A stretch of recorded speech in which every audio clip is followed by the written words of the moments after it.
He's the founder and director of content at Dash, a high-end animation and motion design studio. Please welcome to the stage, Mack Garrison.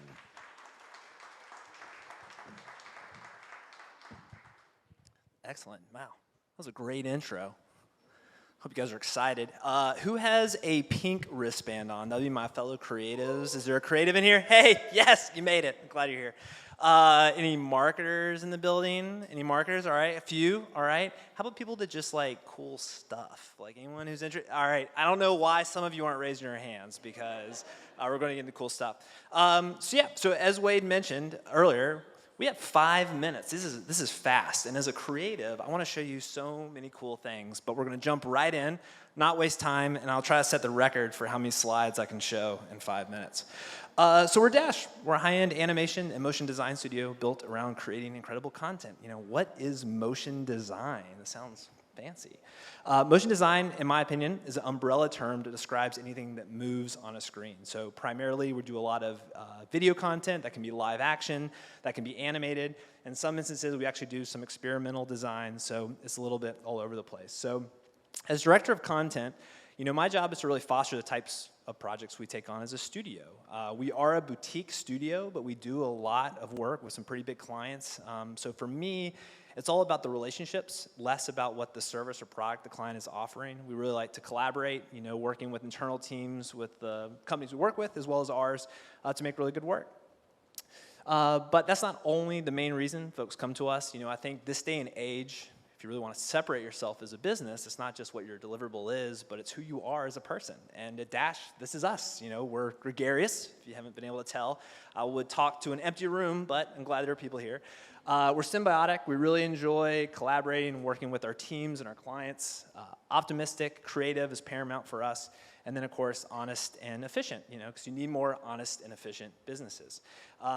So as it really leads to is one of the reasons we really believe in community is that collaboration. So, you know, we have 13 full-time creative staff at Dash, but we also work with a network of probably like 30 to 40 freelance creatives on a regular basis. And so it allows us to have these small, intimate, single, one-off videos, and then we can also handle really big campaigns. And that comes with really investing in our community. So we do mentorships, internships.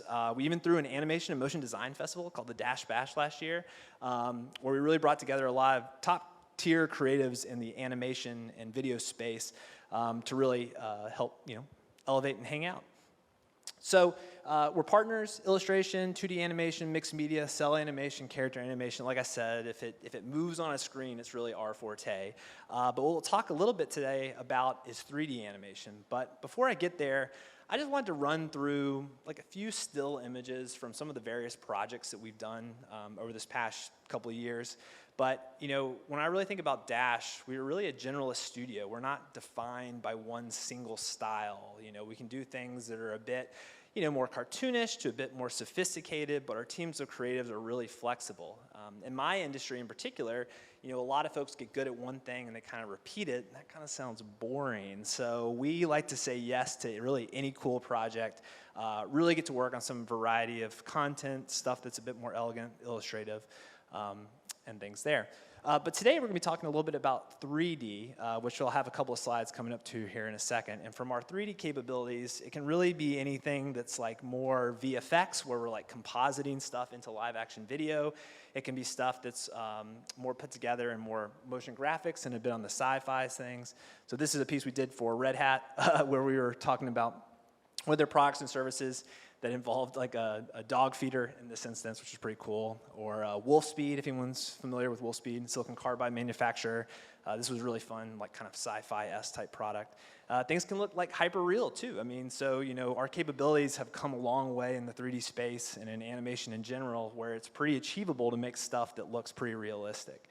But what I figured would be really good today would be to talk about maybe one particular project in general, and like, how does an animation even come to life? Like, if you want to make a 3D video, what does that process look like? So this was a project we did last year for Noom. It is a numbing spray that goes on the arm to help kids who are afraid of getting shots, or adults too. I mean, no offense, you know, we're all there.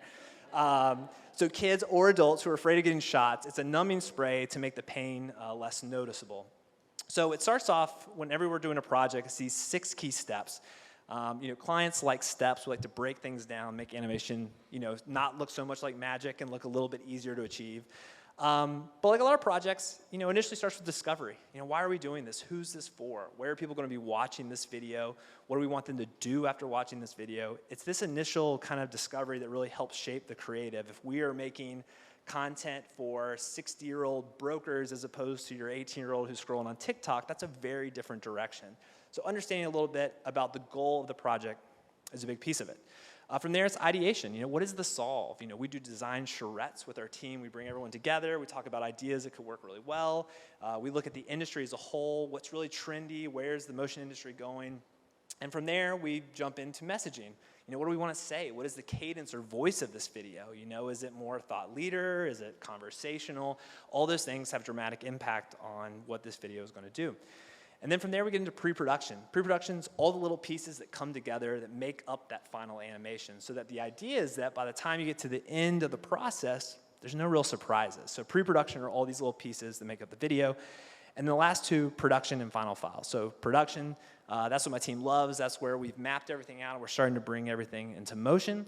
And then final files is where we deliver, various compressions, whether it's going to live at an event, online, or on broadcast. So that whole process typically takes about 10 to 12 weeks on average, with reviews at every step of the way. We've definitely had clients that have pushed us a bit to deliver things sooner, which we can, and then we've also had projects that have been a bit delayed and take a little bit longer. So messaging, this is typically what one of our scripts look like. So you have a voiceover on the left, visuals on the right, basically laying out in general where we think the project is going to go, even in descriptive terminology initially. From there, it's on to like character sheets. How do we want to define the characters of this piece? It's important, and we take it into really big consideration on, what are the body types going to be like. Inclusion and diversity is incredibly important this day and age. And as designers, we are tasked with making sure that we are pushing our clients to consider that as well. So doing things like character sheets really allow us to kind of explore, what the body types and shapes are going to look like. From there, it's off to style frames.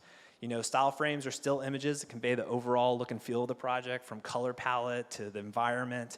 If there were going to be text callouts in here, how those would be treated. And then from there, it's into storyboards. So, how does that script start to unfold into the video? So these are really simple sketches, but you can start to see like how things are going to unfold and flow. And the importance of that is animation. It's just such a time-consuming process. No one ever wants to animate more than they need to.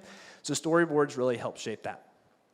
So once we get through all the boards, then it's on to the 3D stuff and starting to model things. So this ensures that all the assets that we're anticipating on building have been approved by the client. So we start getting into modeling, we start breaking out the characters and how they're going to look like. We start getting into rigging to make sure that they're all prepped for motion and animation that comes later on. And then we start even looking at the product itself, the environment, and all those little pieces. So then we get our little crew here. So we have the doctor, the polar bear who's representing Noom, and then we have the mother and her son. So the next thing I'm going to show you is what we call an animatic in our space. You'll notice that it has a really great voiceover that goes along with it. But the basic idea of an animatic is that you pair a voiceover with the storyboards we saw earlier to get an overall timing and feel of the project. So this way, if it feels too long or is feeling too short, you can start to play around with the timing to get exactly what you need. So I'll just play about 10 seconds of this one. The fear of needles is real for kids and adults, and the solution is Numb. Numb reduces pain by rapidly cooling the skin. So, you can see it's a great voiceover. I don't know whose voice that is. It was amazing. But, what an animatic does is it really starts to lay the foundation of what's to come. So that way you are ensuring that you're just animating what you need to.